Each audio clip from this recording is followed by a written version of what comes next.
Good evening and welcome to Kingdom Influence Network channel. If you're joining us for the first time, kindly subscribe, like, and press that notification button so you do not miss out on any future broadcast. Do invite your friends, do invite someone that is in leadership as we continue our conversation in leadership today. Today you are joining us for another episode of a leadership conversation. Today's leader, the lasting leader. So we are talking about. We want to talk to current leaders and also future leaders of the next generation. In tonight's conversation, I am joined with Andrew Nyamayaro, who is a husband, who is a father, who is the minister of the gospel, and also the principal solicitor of Tann Law Solicitors, which deals with immigration, family law, employment law, and much more. And he will be sharing with us some of his journeys in building his career, building his firm, his family life, and the kind of leader that he has chosen to be in today's generation. Join me to welcome Andrew Nyamayaro to Kingdom Influence Organization Network. Good evening, Mr. Nyamayaro. Good evening, Mrs. Machabango. It's good for you to have me on your program today. Thank you for accepting our invites. You're joining us here on this leadership conversation for the first time, and you are definitely someone we look up to as a great leader, not just in your organization, but in your family life, and also as a minister. You have stood over the years. I know you personally, and I know those that don't know you can testify that you have stood, especially in your career over the years, and you are definitely someone who has portrayed good leadership and a good role model for this generation. So thank you so much for joining us in this conversation. Thank you so much. It is inspiring to hear that some people do notice and see you in such a wonderful light. When you are surviving or living your life, you just take it as a day-to-day life, but not knowing that it has got an impact and influence on other people surrounding. Thank you. So we've been having a conversation on leadership, talking about what it takes to last as a leader. It's one thing to start a journey of any sort. It's another thing to actually continue, let alone finish that journey.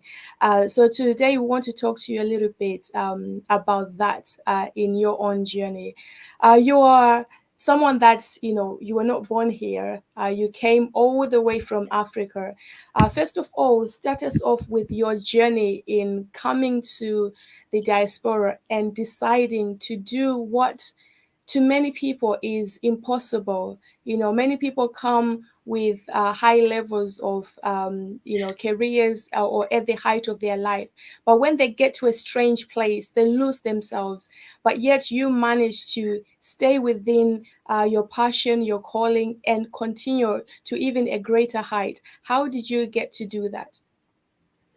Okay, thank you so much. So I'll take you back into history. I came into this country in 2002 in the month of April. By the time I came back, when I came to the UK, I was already a legal practitioner, a notary public, a conveyancer. So I was already a lawyer in Zimbabwe, and I was practicing law for some few years in Zimbabwe. So when I came to this country, my wife, then my fiancé, had told me that I should prepare myself for the life in the UK. But when someone is telling you that prepare yourself for the life in the UK and you're in Zimbabwe, we always want to say, I'll be able to do everything and anything, so I'm ready. But when I got here, I kind of got a shock for my life, because when I came here, I discovered that it was not easy to find a job in my legal sector that I was used to. I'll tell you one thing, that those days we had the yellow pages, and I went into the yellow pages and I sent a CV to almost every firm that is in Coventry, and only two replied with two regrets. And then I saw that that was a very difficult thing to do. I then, of course, we had to survive. My wife was um, a student, and we also had bills and so forth. So I started doing all jobs. I was working in the warehouse. I worked as a carer. I worked as a cleaner, and I also established an Afro-Caribbean business in 2004.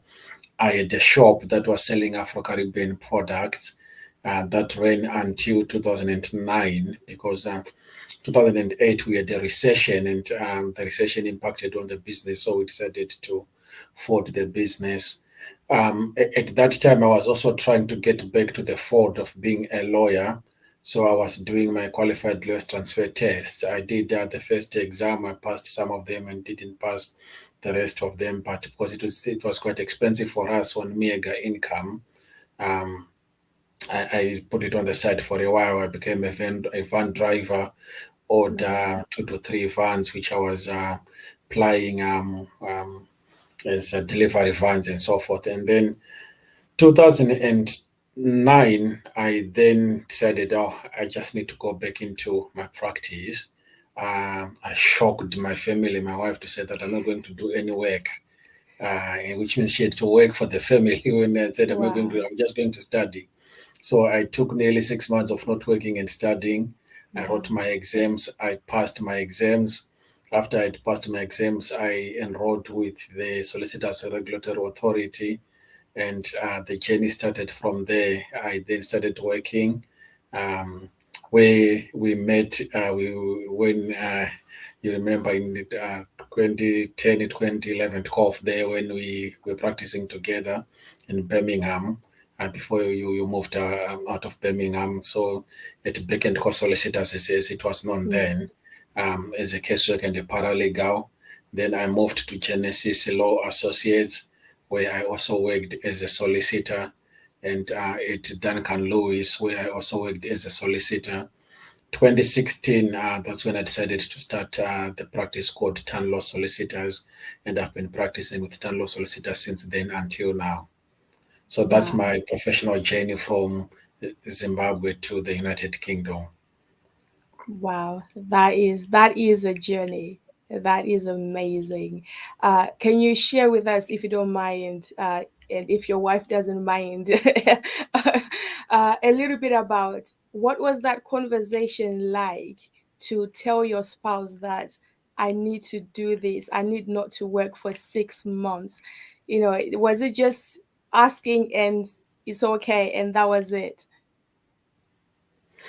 It was a conversation that had to take a lot of convincing for her Mm, to accept it, because what it meant was that for that period, she had to work to cover the expenses for the household. And not only that, he is also to work to cover some of my own expenses to study as well. So because she knew that I had a passion to do law, she eventually said, yes, you can do it. And then from that time, she was working almost every day, and I was at home or in the library or volunteering. Because at that time as well, I had to volunteer. So I volunteered as a magistrate at Coventry Law Magistrates, and I also had to doing things to integrate myself in the community. I was also a volunteer parent governor at my children's school. But yeah, I did to do a bit of convincing for her to accept it. wow. You see, it's easy to see someone when they seem to have arrived and just think everything was smooth. Life was easy for them. God blessed them and they don't bless other people.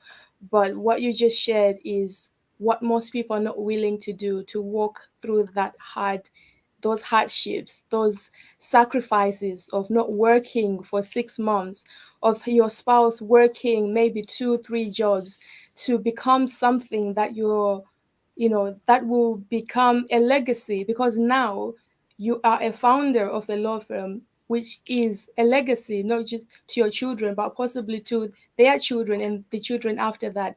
What does that feel like for you to know that I have done this? I feel so much honored to have been in this position whereby now I've been able to found a law firm in the United Kingdom.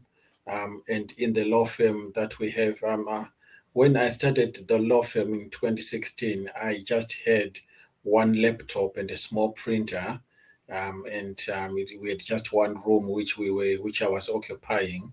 And then I had a student come to help me, and then ever since that time, our law firm has since expanded. We now have two floors that we occupy in the Coventry City Centre. We have got a team of nearly 15 people, and we are still expanding. And the areas of law that we do, we have also expanded to 6 areas of law. We keep on looking for other areas of law or any other expansions to do. But it is an honor, and I'm grateful to God because it's not by myself. It is through the help and the assistance of God. Being a believer, always praying and seeking the help and the assistance of the Lord in establishing ourselves. So it's something that I feel humbled. It's something that I feel honored that we've been established to be the principal of a law firm. And over the past 1.5 years, I've been the president of the Warwickshire Law Society. My term is still running until the end of April. So it's things that I have done through the assistance of the Lord to establish myself as a law firm, and also to establish myself amongst my peers in the legal sector. One thing that I also want to mention is that being an immigrant coming to the United Kingdom, for myself, I came with my bag and my certificates. That's all that we had, and left a few ZWD dollars in Zimbabwe, which were suffering due to hyperinflation at the time, to come and establish ourselves here. It's not something that is not so easy. It's something that is very difficult. And also to then try to establish yourself amongst your own Caucasian peers in the United Kingdom, for you to be accepted by the Caucasian community, whether it's the peers or the clients. It's also something that is of a hard work, and also that needs blessings from the Lord. Yeah. Wow. So what would you say what were the things that kept you going? Like you just mentioned the background that you're from, because one of the things that people still believe is there's still a lot of racism, sorry to say, but that is something that people still believe is still there to even attain certain levels in any firm or in any business. People still believe that there's a certain level that people cannot attain to, especially people of color. How did you deal with challenges like that? So in this journey, there's always obstacles that are there. The obstacles that we were facing, or the obstacles that I was facing, was that for starters, when I started the firm, I started with limited capital. It was not a start where you've got a fanfare and a big launch and things like that. It's just, oh, I've got a law firm. You just tell a few family and friends and people that you know around you, and maybe a few clients that you've dealt with before, and then you start your law firm. When I started the law firm, the first month or so, I would just go in there, sit, and just wait for the clients, hoping for the clients to come, take some time to read the Bible, and pray in there, with the prayers that Christians always make, claiming the land, and that's what I was doing. And then clients started coming in, so there were a lot of obstacles. It was financial, and then it was also that you have to establish a clientele base, which was not there.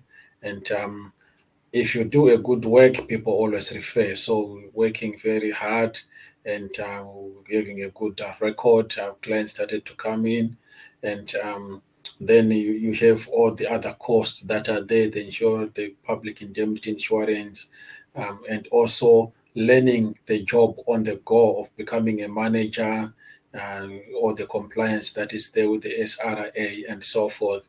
And then the issue of discrimination, which would have been there, the systems having tilted, not tilting in your favor, but having to fight with the system for you to get your own recognition. So that's what the things that I have gone through, and some of them will always be there, but you have to be a fighter and a survivor to be able to endure and persist. Where there's a will, there's a way. You always have to persist and continue holding on to the will and to the purpose that you want to achieve. Wow. Wow. Ladies and gentlemen, if you're joining us, we are in a leadership conversation with Andrew Nyamayaro, the principal of Tann Law Solicitors. If you need any legal advice, you can kindly go on their website. They will definitely assist you with all matters legal. I believe they cover all bases legal. So you've got the website showing on the screen right now, Tann Law Solicitors. Contact them and they will help you. So, Ms. Nyamayaro, as you know, we've been in a week of, or probably 2 weeks of mourning the Queen, one of the greatest leaders globally. And one of the things that we were reminded of as we were listening to her life story was what it takes to be a leader, some of the sacrifices you have to make as a leader. You are someone that's got a family, you are someone who is of faith, you are a leader in your faith organization, and now you became a leader in the World Organization. How have you kept yourself together, especially as a man? Because we know life can be hard for men. How have you juggled life as a family man, church man, as a business leader? Okay, thank you so much for the question. So, in terms of family, just to put you into perspective, I came here almost, I was an adult when I came here, and I grew in a culture whereby there are certain set of rules or regulations for women and certain rules and regulations for men culturally and so forth, where men maybe don't cook food and men don't tend to look after babies. There's duties for ladies, there's duties for men and so forth. So when I came to the United Kingdom, although I was an educated person, but there was a culture shift that was there. When you come here, you have to, okay, I have to start cooking for myself. I have to cook for my wife who's going to work. Oh, okay, she's not here. I've got the baby. I have to babysit and I have to do the diapers and all those things. That was a cultural shift that was there, which most men had to endure. So I think it was a shock, but it has been a good shock in that if I look at the relationship that I have with my children, we've got a very good bond because they grew up in my presence. I've tended to them when they were still young, and even until now we have got a very good relationship. My son is actually in second year studying law at No. Birmingham University. My daughter is now doing her A levels. So, in terms of the family setting, and also in terms of that, would also have impacted on the other settings like the church, where even in church now we're in small numbers. We used to mega churches back home where you be having mega churches. Now you come here, it doesn't really matter that you are an elder or a deacon or a Sunday school teacher. You have to do everything in the church. You have to arrange the chairs, you have to teach the Sunday school, you have to preach, you have to clean, you have got to do all the things. So it was something that was a humbling experience, but at the same time, making you grow, realizing that you have to work for your family, you have to work in the house of the Lord, even when you're doing your own professional job here. I always say to young black men that for you to be able to be accepted or to be able to achieve something in this country, you have to work more than 200% than your Caucasian counterparts for you to be recognized. So it has been something that I have come to learn. You have been referring to the late Queen, God bless her soul. When you look at her, she's someone who's an icon, someone who was hardworking, accepting others, and who, even in the last days when she was able to swear in the current prime minister, I could see that she's struggling, but she was persevering and fighting on. So that's what we need in life, to have those characteristics of never giving up, of knowing what you want to achieve, and having goals and ambitions that you can set for yourself and say, I'm going to do this either this year or in the next 5 years, to have a plan of what you're going to do, a short-term plan and a long-term plan, and aiming to achieve those despite of all the obstacles. Because the obstacles are always going to be there. When you're planning something, sometimes you start feeling ill, or some people these days, because of social media, you do 20 good things, no one says anything. You do one mistake, the whole social That's media it. is talking about it. And so there are always things like that. In our profession, sometimes you get complaints against the work that you do, whether they are warranted or not warranted, but it's something that is on record. So there's always spanners in the work, but you still have to keep your head high and walk above your shoulders to achieve what you want to achieve. Wow, that is amazing. And I believe you've been married for 20 years now. Yes, we have been married now for 20 years, and we have got two wonderful kids. Oh, well, the other one's not an adult, but a kid is always a kid to a parent. So you have definitely persevered through all the diapers and all the changes that come with culture clash. Yeah, yeah, yeah.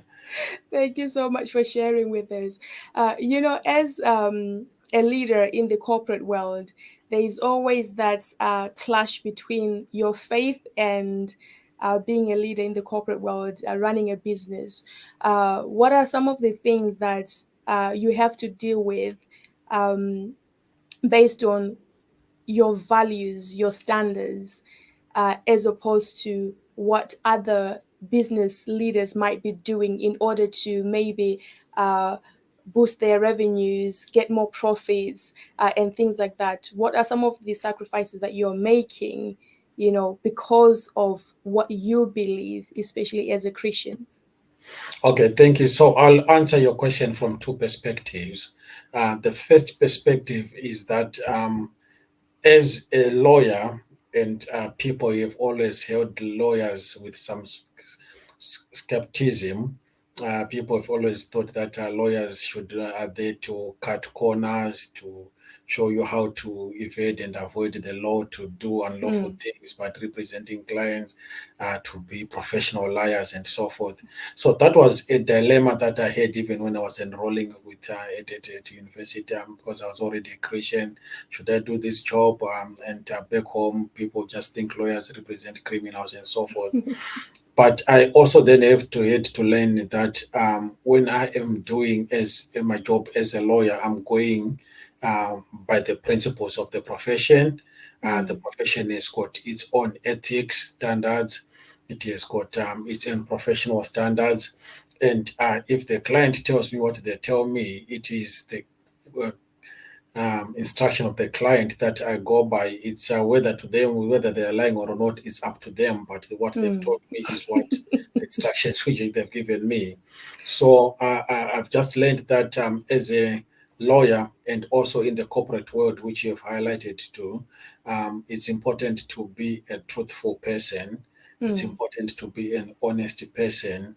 It's also um, important to be a credible person who has got a good personality and a good character, not to be swayed by things that you know that these things are wrong.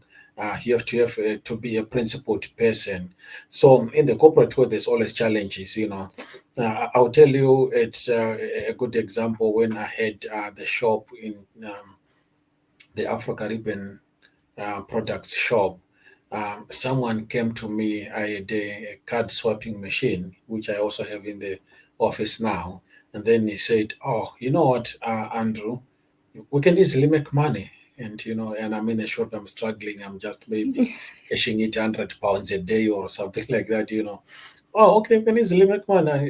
Just tell me how we can easily cash make money, because when I came from Zimbabwe, I thought I would build a mansion in Borodale within 6 months and buy uh, three coaches in the next month and so forth. But I come to realize that that's not the truth. Even to buy a stand, it will take me a lot of time. Mm. So he says, okay, there is some cards, that go through Royal Mail.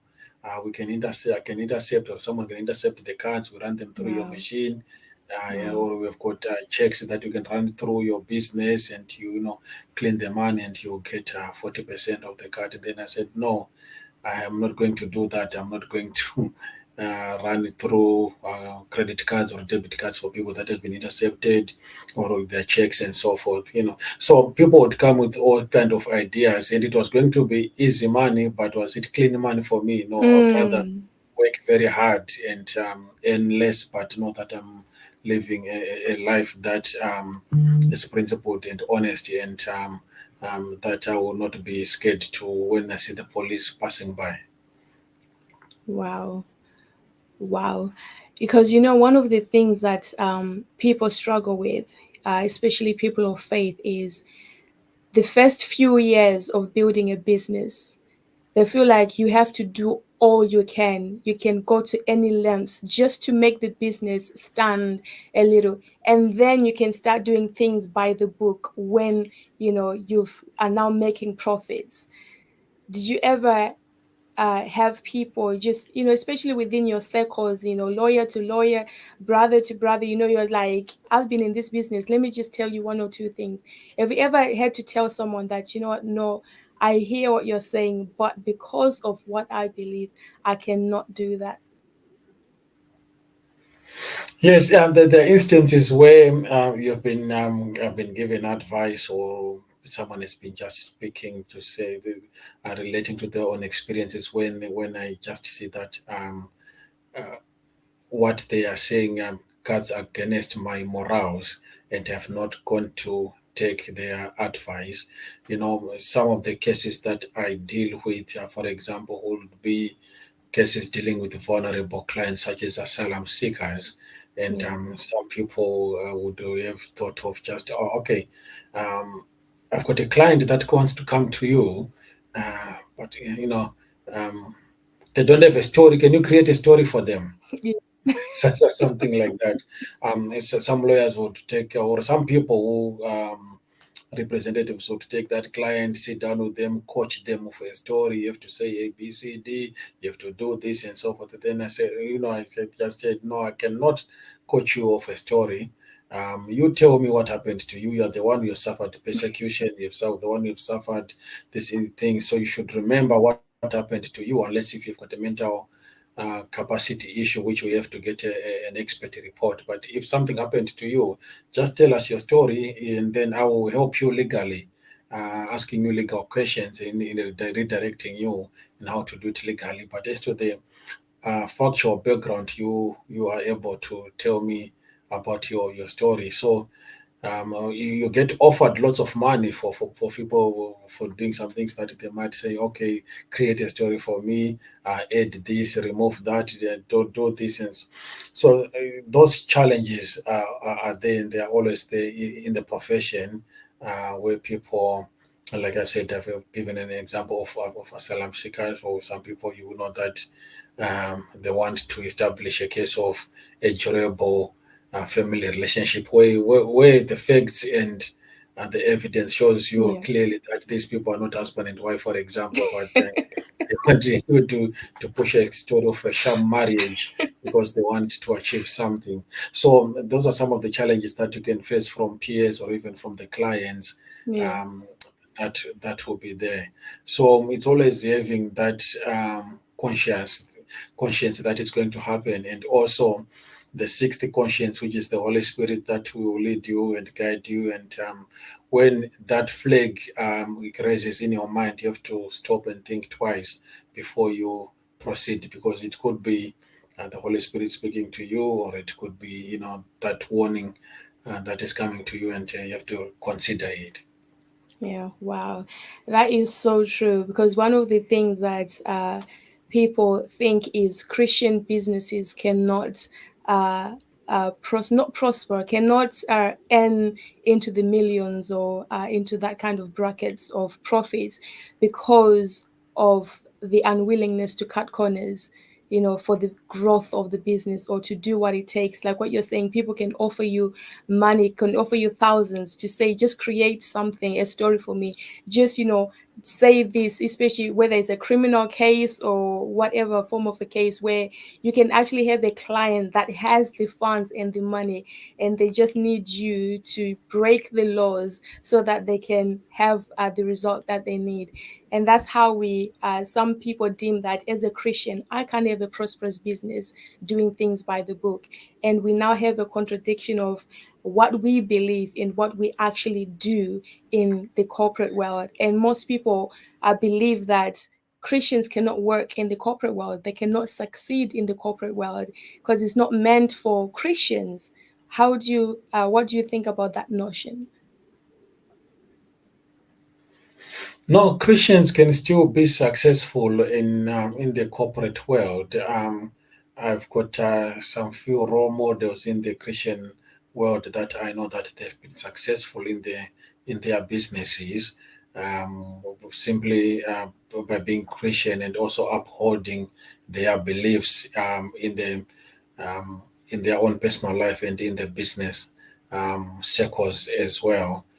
It is important to know that Christianity is not only a label for someone, but it's a way of life. So your way of life is at home, at work, wherever you are, at church. It's not a coat of colors that can be put on a Sunday and taken away on Monday to Friday, where people, if you go to, not only maybe as corporate people, as employees, if you go to their workplace as employees, they are doing all sort of things, cheating on their time sheets, and behaving in such a way that you cannot label them as Christian in their workplace.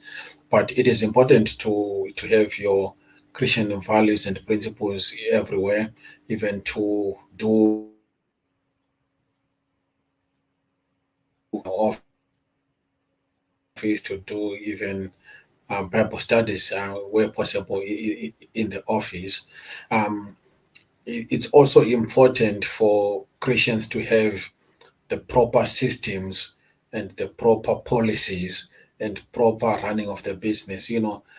In as much as we believe in God and Jesus and the Holy Spirit, you should have your systems in place, because it is not going to be the tongues that will, that will with the due respect, where the SRI comes in and say, can we have a policy on this matter? Even if I speak in tongues, they will not, they want to see the policy. So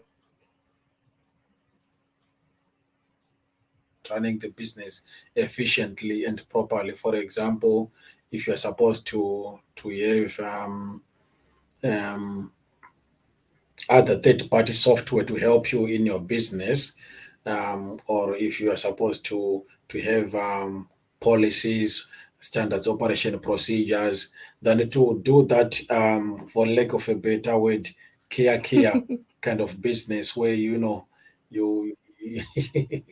you don't know how your business you know a business is, if I'm not available as Andrew, it can still continue to operate Mm, and run because it's not in my mm, head, it's documented yeah. somewhere. So you can come in, I give you the keys, and you can still run the business because the systems are there. You've got your case management system, or use the CRM in whatever business you do. You've got the softwares that you want. You've got the appropriate hardware that you want.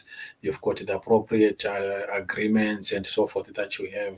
So it is important to run a proper business, not a business like you are running a small marketplace by the corner, of a street, what we call a musika in Zimbabwe. It is to have all the structures and all the proper cover, say all the proper insurance covers and all, everything that is required. And in the corporate world, to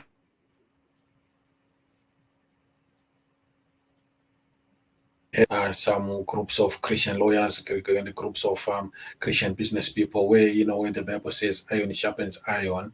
You discuss with like-minded Christians who are also in business. You share ideas, and you share your challenges that you have had together, and you strengthen one another. No, that's really good. That's really good. As we were talking, I was just thinking that for someone on the outside, it's easy to look at someone and think, oh, now they've got life easy. They just can sleep anytime they want, wake up anytime they want, just go to work anytime they want. What is life like for you now that you are a business owner? You lead other people. You've got employees. What does your day look like? Oh, my day is very busy.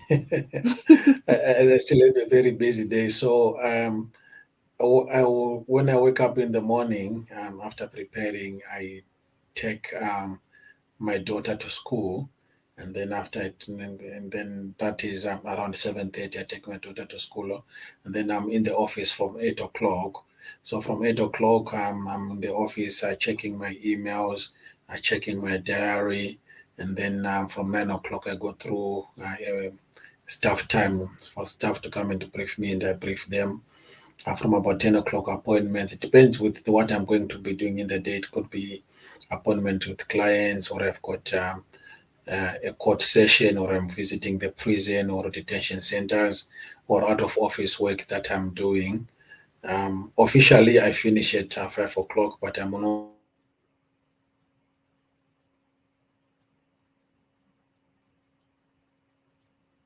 come home. Um, the challenge of being a business and also having these gadgets is that if you're not very careful, you don't switch off. So you're always trying to wake Mm, up to work all the time. So because you've got emails on the phone, and you've got all these kind of communications that are on the phone. If you hear your phone pinging, you want to check what it is. So I think maybe that there comes also the principle of behaving yourself, or knowing when to work and knowing when not to work. yeah. Although there's always a lot of work that needs to be done, and there's always pressure that needs to be that is always on you, because as a business person, you're dealing with your own workload. Then you've got the employees. In our case, we have got the regulators, such as the SRA and the Law Society. I've got other additional work that I do outside of the law firm. I'm an author on some legal material that I write. We have to, and I also do other things, and family, church, and so forth. So it's trying to strike the balance of where to start what and when to finish it, and so that the family aspect is not affected by the business Mm, aspect, and the other extracurricular activities that I do are not affected by the other things that I do. yeah, that's good. If you were to start again, especially in starting your law firm, what would be some of the things that you would do differently if you were to advise someone that wants to open one? That's a very good question. Uh, if I was to start again, the first question would be: would I start, or would I continue to work? Are you saying that there's no business in law right now, or? No, because there's a lot of responsibility in being a business Mm, person. mm, If you are an employee, I could just that I start my job at 9 o'clock, I finish at 5 o'clock, and then switch off my mind, switch off my laptop, and then that's it, and mm, then I go in the morning. But if you are a business person, there's a lot of responsibility. Um, Particularly if you are starting, like myself, I started small. I started by myself, so I was the cleaner in my office. I was yeah. the person who is doing serving the documents. I'm the person who doing the lawyer, and I'm the person who's doing the bookkeeping. I'm doing the compliance. So I'm putting a lot of heads at the same Mm. time.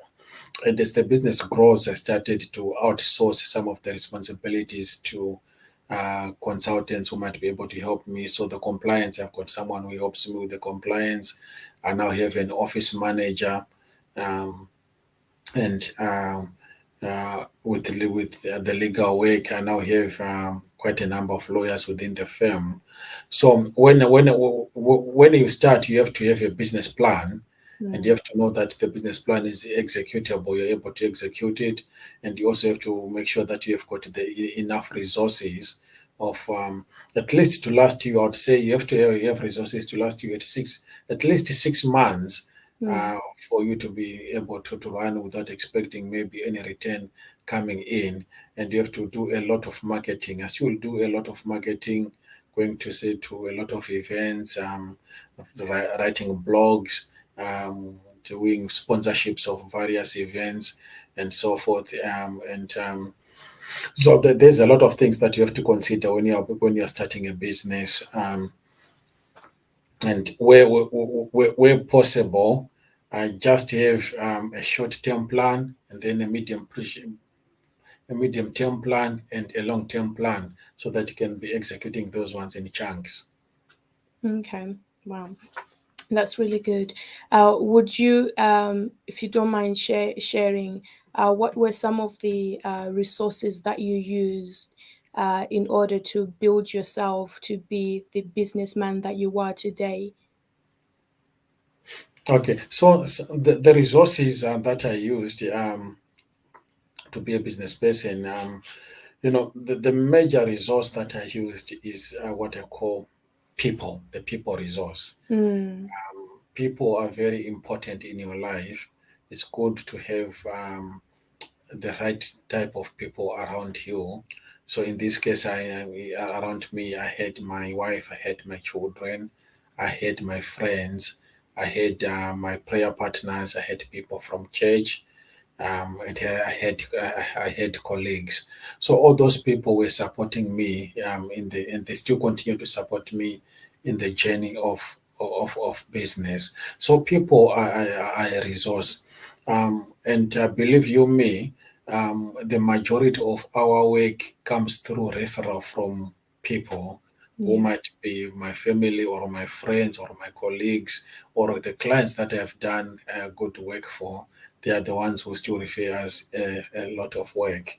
The other resources would be financial resources that you will need to have at least adequate financial resources. Just said might have to cover you at least 6 months in my experience before you can think of saying, okay, the invoice that I've sent to clients have started to get paid and I'm now in a more liquid financially position. It's also important to make sure that when you start a business, you've got the resources that are relevant and requisite for the business.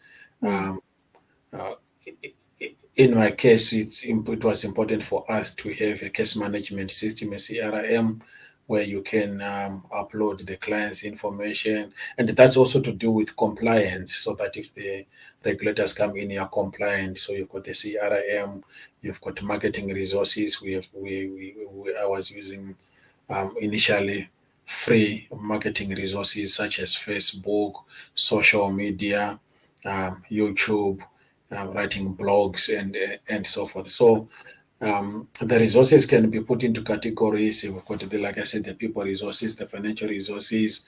Then you've got the operational resources that you need to have. If you are going to be, say, in the care industry, you have to make sure that you've got the requisite things to operate. Things like gloves or things like cars if you're doing domiciliary care and so forth to go one place and to the other. So I've had at my disposal a number of resources. Some of them I didn't have them when I was starting, but as the business grows and develops, you come to realize, okay, I think I need this resource. So when we started our business, I just had one handset I didn't have a landline actually when we started. I just had a mobile phone. Then it became too busy for the mobile phone. Then we had a landline, a single handset, and then when a single handset doesn't work, then we have more than 15 handsets, and now people don't know. We've become so mobile now. We've got mobile phones for almost every member of staff and so forth. So we have to be adaptive Move with to the how we time. operate, change with times, copy with times. We can't continue being rigid because when we started, things were ABC. Before COVID and after COVID, our operations have become different. Lawyers were very traditional. We Mm. always had to say, "Oh, you have to go to the office." But now I rarely see most of my clients. 70% of my clients, I don't need to see them. I can Oh just send me wow. their documents or by email or other means, and then I can start and finish their case without even seeing their face. So we have become adaptive, and we are now even doing working from home, which we never used to do. So the resources are there. It's just identifying. The other thing that I want to mention, which is important, Nomsa, is that don't be lazy to read. Don't be lazy to Mm. research. With due respect, someone once said that if you want to hide something from people, from black people, put it in a book. Yeah. So you need to be reading, you need to be researching, you need to have facts and figures at your fingertips. If there's any changes, you need to be reading and studying, and catching up and developing yourself professionally, because where you were 10 years ago should not be where you are professionally. You have to do in every work. You can do this certificate. For example, if you are in the health and care sector, which I've mentioned, doing a health and safety course, it's important. Mm. Or to do a manual handling course, it's important. It's developing yourself. You know to get those kind of resources that you'll be able to have in your life as a corporate person and as an entrepreneur. Wow, thank you so much for that. For the sake of my viewers, I cannot let you go without asking you what is happening in the immigration sector. What's the best way for someone to come to Europe these days, especially from Africa, um, Zimbabwe, or maybe South Africa? Okay. So for people to come to the United Kingdom, there's a number of routes which people can use to come to the United Kingdom. Some can come as visitors if they want to come on a short term plan. They want to come to visit friends or family or on a business trip, or say maybe for medical treatment. They can just come on a visitor's visa. Some do come as students, but typically at the moment, most people are coming as workers or skilled workers. Some are coming as caregivers or carers, and some are coming as social workers. Some are coming as accountants and so forth. So we have got the shortage job list, and we've got the skilled jobs list, and people are coming. I think the easiest one which people could do is the K one. Of course, it has had its own controversies, which most people are aware of, but that's what most people are doing. And there's a lot of sponsors. As a firm, we have helped quite a number of companies to get sponsor licenses. But obviously, for GDPR, I don't really disclose those companies unless if they expressly authorize us to disclose their details, because they are keen to recruit their own candidates by themselves. So there's various ways people can come in, visitors, students, entrepreneurs, workers, and so forth. Thank you so much for that. Just to end with this question, we hear a lot that's more money, more problems. I think it was Jay-Z. I heard him saying something about every time he goes to family reunions, people are just trying to ask him for money. If you're a business person, you always have money. Not knowing your family background, your extended family background, but is that something that you have dealt with yet, or how do you go about people thinking you always have money now that you've got your own business? Yeah, people perceive that you have got money because you are in business. I've been fortunate enough from my family side and from my wife's family side that we have not yet really have relatives that um, have to bother us about asking us for money and so forth. They do respect our boundaries, but there is what I've noticed for me is that in my type of work, I have to do a lot of marketing and advertising. And where people see you a lot of marketing and advertising, they think you've got lots of money, Mm-hmm. and you've got people that will then want to ask, "Oh, can I have some money? This, can I have some money that, and can you sponsor this, and can you sponsor that?" Then I always have to say, "Look, I've got my own expectations when I sponsor an event or when I advertise. I've got a set rules that I have to follow. It's not just for the sake of marketing or sponsoring an event. It's because uh, there is a purpose that we need to achieve on there. But yeah, you are right to say where there is money, there's always this following of people who would think, oh, okay, how can we be able to draw money out of this person? And let's throw in church folks as well. When you have a business and they need all the services for free because you are a brother in the Lord. Oh yeah, that also happens. I used to to be shy to charge fellow brothers or brethren, or to charge them, or to give them the market rate. But Mm-hmm. over the time now, I've come to realize that a service that I offer is important. Mm. And over the time, one thing that I've learned, even through reading material and through practice, that if you don't give value to yourself, then no one will give value to you. And I give value to myself by pricing the work that I do. So whatever I do, you've got a price tag, and don't expect it to be cheap because it's Andrew. I know, if if you can't take the market price from me, then you are not following what I do, and then really, I don't think I'm the right person to do your work. So um, that thing of saying, brother, so and so, uh, can you do it for me for free? Or, in our culture, the Zimbabwean or African culture, we always want to ask for discounts, to pester for discounts, kuchema chema, and so forth. I always say, this is my price tag. Or I now Mm. say so. I now have the confidence Mm. of where I am now to say, this is my price tag.